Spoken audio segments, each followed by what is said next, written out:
السلام عليكم ورحمة الله تعالى وبركاته. في هذا الفيديو إن شاء الله غادي نحضر معكم الحريرة.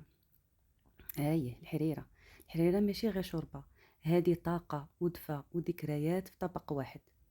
وبما أن فيها الحمص والطماطم والقزبور والمعدنوس والكرفس والتوابل، غادي نقول لك شنو كتعطي الجسم ديالك. في هذا الفيديو إن شاء الله بحول الله غادي نوريكم طريقة تحضير الحريرة بطريقة صحية، ما فيها حتى شي مكون فيه مواد حافظة أو نكهات اصطناعية. وغادي نقول لكم فوائد كل مكون من مكونات هذه الحريرة. كنطرحوا واحد السؤال: واش الحريرة صحية؟ نعم، أيه، هي صحية بزاف، خصوصا إلا كانت بلا دهون كثيرة والملح فيها معتدل وما فيهاش مواد مصنعة كما غادي نحضر معكم هذه الحريرة، وغترافقوها بالتمر أو بالشريحة، وراها صحية بزاف ومناسبة لرمضان مع هذا البرد. هي كتشبع وكتصلح ماشي غير في الفطور، كتصلح حتى للسحور. وبسم الله على بركة الله غادي نبداو في طريقة التحضير. اول حاجة كناخدو الطماطم كنغسلوها مزيان وكنحطوها في الشبكة باش تقطر. الطماطم فيها مضاد أكسدة قوي اسمه الليكوبين، كيحمي القلب والبشرة. هي كتقوي المناعة حيت فيها الفيتامين سي، ومفيدة للهضم وخفيفة على المعدة. فيديو راني حضرت لكم فيه طماطم مركزة طريقة تحضيرها في الدار، غادي تلقاوها في القناة. في هذاك الفيديو تحدثت لكم بالتفاصيل على الطماطم والفوائد ديالها الصحية بالنسبة للكبار والصغار، سواء كانت ما طيباش او لا بعد الطهي. من بعد ما كتقطر مطيشة كنقسموها وكنحيدو من هذاك النبات، هذاك الجزء اللي كيكون بيض من الداخل، كنقسموها على 4 وكنحطوها في الطنجرة اللي غادي نطيبوها فيه. من بعد ما كنساليو الكمية اللي عندنا كنحطوها فوق النار، ومن الأحسن البوطة ما تكونش مجهدة بزاف. أنا كنسد عليها الكوكوط، وملي كتبدا تصفر كنقص ليها بزاف. هنا أنا هاد الكوكوط صغيرة ودرت فيها مطيشة بزاف، بدات كتفيض ونقصت منها الماء ديالها اللي كانت تلقات، نقصتو في واحد القرعة. هنا راه مطيشة راها طابت وكنصفي منها الماء اللي فيها، حيت هنا درت المطيشة كمية كبيرة غادي نقص منها، ما غنديرهاش كلها. كنحيد منها هذاك الماء وكنضربها بالضراب الكهربائي حتى كتطحن مزيان. انا كنت كنعاود نصفيها، دابا ما بقيتش كنصفيها، صافي كتطحن مزيان ما كيبقى فيها حتى شي حاجه. من بعد ما كنطحنها كنغطي عليها ونخلطها جانبا. كناخذ الحمص اللي كنكون مفزقاه بليله قبل، كنعاود نغسلوه مزيان ونديرو فيه الماء ونحطو فوق البوطه.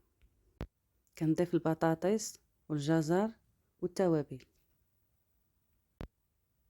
والملحه والزيت غير شويه. انا ضفت هنا زيت البلديه. وهذا الربيع اللي غادي نحتاجو: القزبور والمعدنوس والكرفس. هذا الكرفس قطعته هو والبصله، ما قطعتوش طراف صغار، كبار شويه لحقاش غنطحنهم. وهذا المعدنوس حتى هو قرطته وزدته في الخلاط الكهربائي.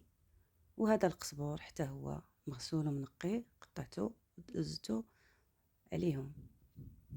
كنضيف الماء في الخلاط الكهربائي وكنحطهم في الخلاط باش يتطحنوا بلا ما نبقى عاد نقردو انا رقيق.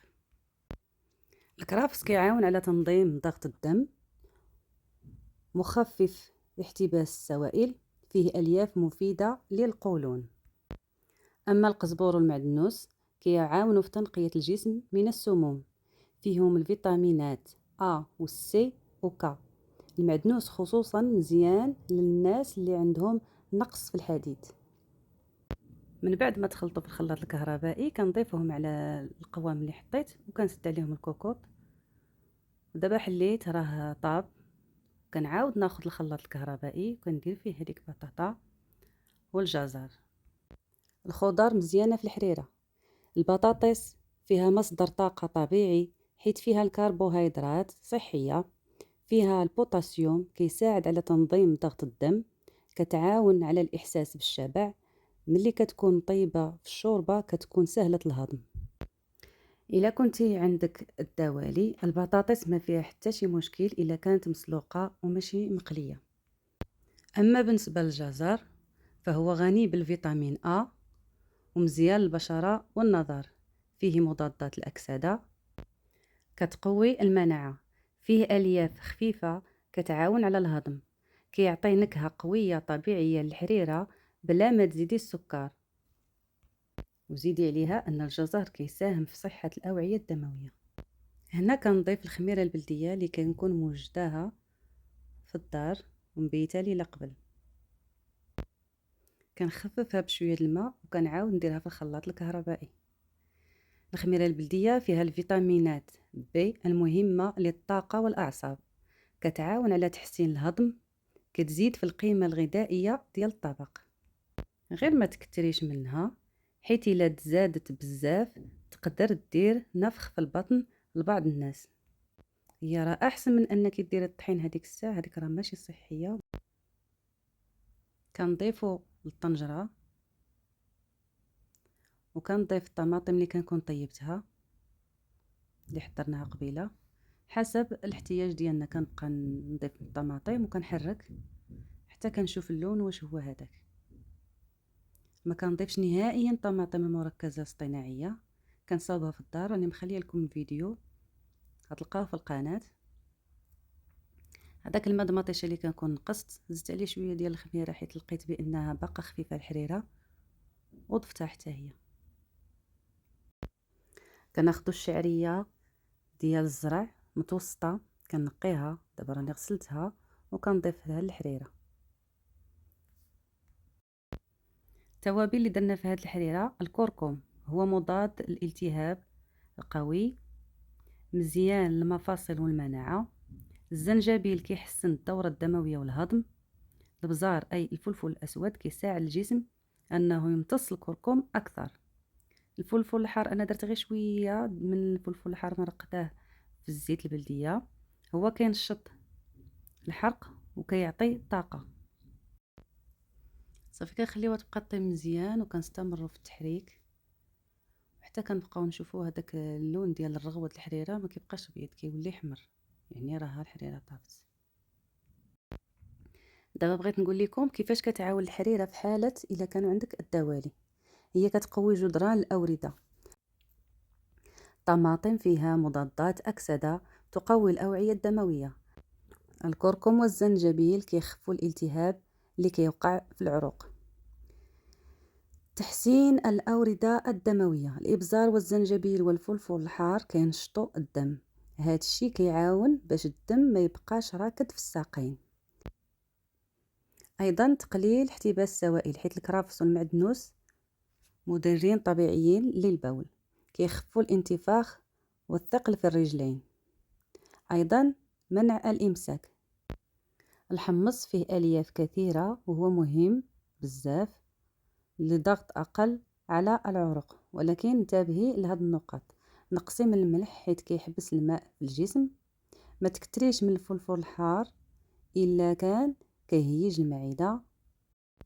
وهكذا كتكون الحريرة وجدات. كنغطي عليها حتى الوقيته اللي غادي نحتاجها.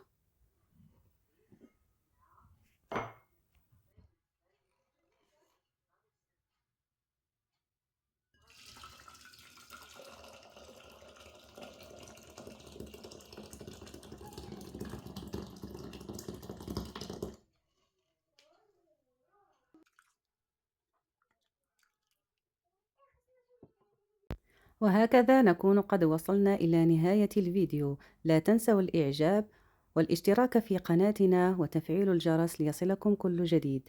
دمتم في رعاية الله وحفظه. رمضان مبارك سعيد وكل عام وأنتم بخير.